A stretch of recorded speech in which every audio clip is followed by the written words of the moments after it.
when I was doing it, I wasn't valuing my time, so I was probably doing it, a lot of it for free.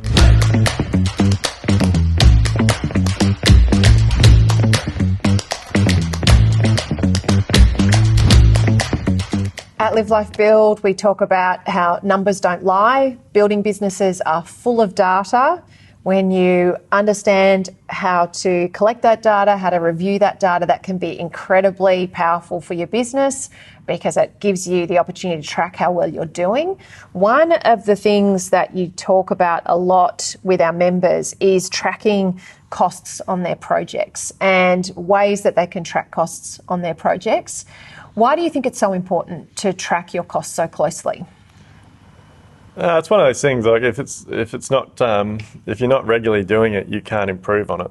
And like a building business has so much data, and like I even find it funny just using the word data, because you think like data is not something you would relate to a building business. You relate it to a software or something like that. But the data in a building business is enormous, and it's actually not a hard exercise to start spending some time and getting your head around it. And until you actually start spending time and reviewing your numbers, you don't know where you're heading. And this was my problem for probably a good 10 years of my business. Like, had incredible turnover, but just wasn't tracking the data, wasn't reviewing actuals versus allowances, and was just digging a big hole. So knowing and having a way of tracking your data. So we track things, like a really big one for me, and this will resonate with a lot of people, coming from a carpentry background. Like on the tools, I was a gun. I could smash it out. I could turn up every day. Like I'd go to sleep thinking what was going to happen the next day, like how many lengths of timber had to be cut, nogs, windowsills, like all that type of stuff. And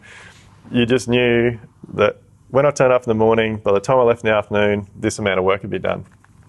And that's been a really big one for me to shift my mindset being a builder, because for a long, long time, I was pricing all the carpentry on my jobs as if I was there doing the work. And that worked well in the beginning when I was still on site but as the business has grown and I've stepped back from that side of things, and we now have teams and employees that do that work, for such a long time, it was so frustrating to turn up to site and things not getting done in a timely manner. And I started wondering what's going on here? Why is this happening? And it's funny because I would have been doing the same tasks that I was doing when I was on the tools as my team are doing, but I don't know, there just wasn't that click to understand the reason. And I guess a lot of it was because when I was doing it, I wasn't valuing my time, so I was probably doing a lot of it for free.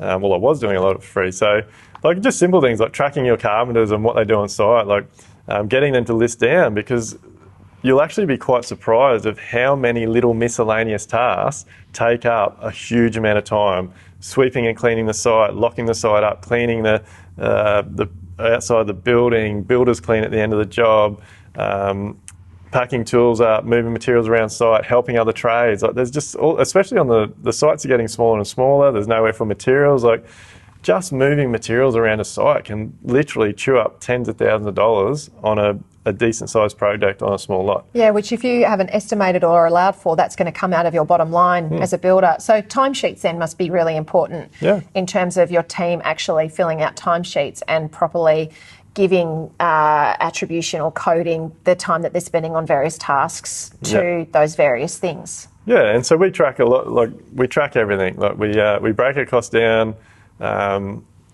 Like we probably could break our costs down a bit more, but we only break them down enough to show me what I need to be able to continue to price future jobs accurately. So timesheets are a really valuable one, and I believe timesheets, like we did them for a long time until we had enough data, like supervision, for example, like that is now a percentage of our job because we tracked it for a few years and it just kept coming back to this average percentage. So we couldn't have come up with that figure if we hadn't tracked it to begin with. So having our supervisor have a timesheet and listing out the tasks he does during the day, our employees on site, all the carpenters, what they're doing through the day, my time, like that was a big one for me. Like actually keeping a timesheet and tracking whether I was on site, whether I was supervising, whether I was at design meetings, like, and then allocating that to the part of the business that it applied to. because there was so much time there that I was just doing. And I think we all get caught up in thinking that, well, we're the business owner. This is just my job. Like, I just have to do this. But as you and I know now, and we go through with our members quite regularly, you have to pay yourself for the role you're playing in your business. And if you're not tracking your data, you don't know what that time's worth, so you can never employ a person to do that role. So tracking data is really valuable. One of the other areas that's really important when you're tracking your project's costs are all of those miscellaneous bits and pieces, like, you know, speaking figuratively and literally, like the nuts and bolts of all of the parts of putting together a project. So you track right down to that level of detail, don't you, so that you understand exactly what's going into the home that you're building. Yeah, so things like, and again, like I refer to carpentry a lot, but I think that'll resonate with most people. But like things like we have a category called carpentry and framing, and like within that category, it's broken down into carpentry labour. We break our frame down into like framing, floor system, roof trusses, roof rafters, flooring. Is there timber decking? Is there deck joists? Like, there's actually probably, I think, about 20 or 22 subheadings in that category. Yep. And like as an example, one of them is tie down. So I know a lot of builders are probably just either not working it out or just throwing an extra couple of grand on top of their framing cost to cover all their nuts and bolts and cyclone rods and those types of things. So by us being able to have those categories and then enter those costs into those categories in our accounting software. And tracking this as you're actually making the project happen so that you can see the actual cost of what it's... So if you estimated it incorrectly, you can catch it up with understanding that information as you go through the project. Yeah, so data in our business allows us to do multiple things. Probably the two most important ones, I believe, for a building business. Like number one, tracking your data from your current projects. Like the biggest thing it's done for me is allow me, especially in the current market, we can go back to previous jobs, ones that we've just finished, and review whatever rates, products, labour costs against costings that we're putting into future projects. And that way we're certain. And so you can go back and look at a past project. You might get a set of plans that are reasonably similar, and you can go, well, carpentry on this particular job was $82,360. I've done all my workings out. This job is roughly about $80,000. Like, this one's actually got a bit more work in it. Maybe I should make this one $90,000. You can make educated decisions, but the other thing that it really allows us to do is manage our business. So I'm really big on having weekly sort of updates. I'm always checking in with my accounts manager pretty much every Tuesday. Like, I'll run through very quickly with her. Like, we track our data so well now. Like, this is the thing with a lot of stuff we talk about.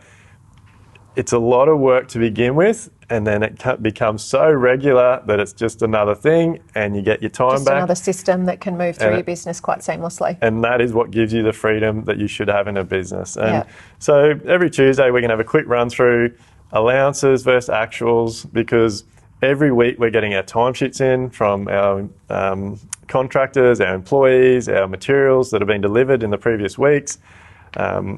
My accounts manager can enter those in. So I'm pretty much only always 7 days out, and I can see in real time how we're tracking. And for us as a builder, there's always so many different ways to do things. So just as an example, by us tracking those costs so regularly, like, we can make an educated decision. Well, where are we sitting with this particular product, or where are we sitting with the framing timber? Oh, well, look, we're going to go over a couple of grand there.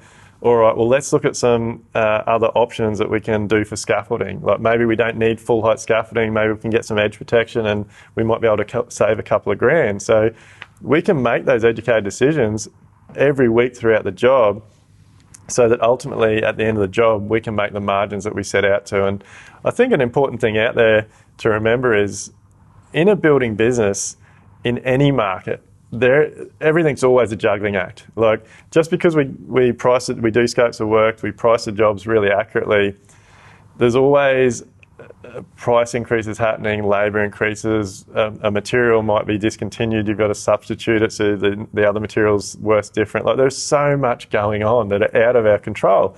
And without data, you can't reflect on that and review that and make sure that you're going to do better in the future. Yeah, well, if you're not tracking your project costs, you can't ever really know whether you estimated that project at the right price.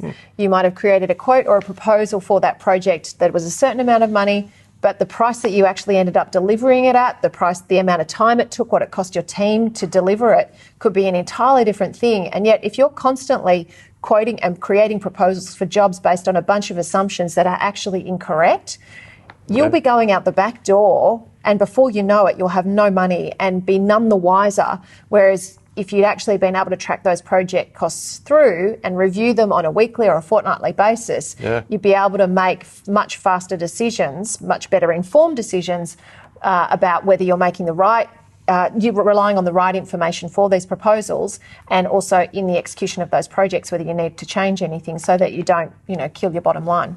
Yeah, and it's like, again, it's just like, I love it. At the end of the day, numbers don't lie. And for a long time, and this will resonate with people as well, I think we're coming up close to our 200th project now, and we've never ever done the same one twice. But there is similarities between different projects, and it's blown my mind over the years as we've really kept improving how we track our data, and even just seeing how much time and on a job. And the other thing that's actually important with this is it allows us to educate our clients, especially if you are in a situation where you're possibly against other builders.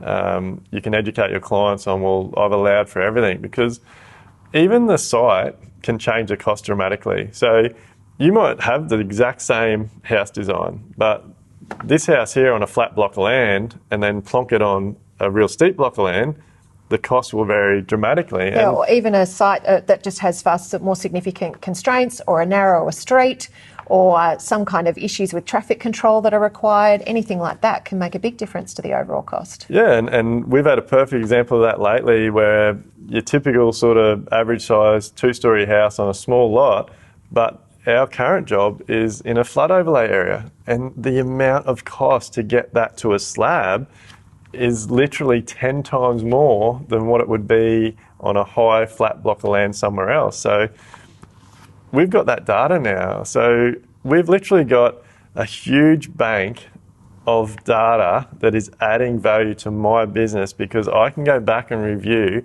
And while I'm quoting jobs and putting proposals together, if I see something that I think, oh, look, that's not quite right, or maybe we need to look at that there, I generally will just shoot an email through to my accounts manager and just say, hey, could you please send me the 3 footing costs on these 3 jobs?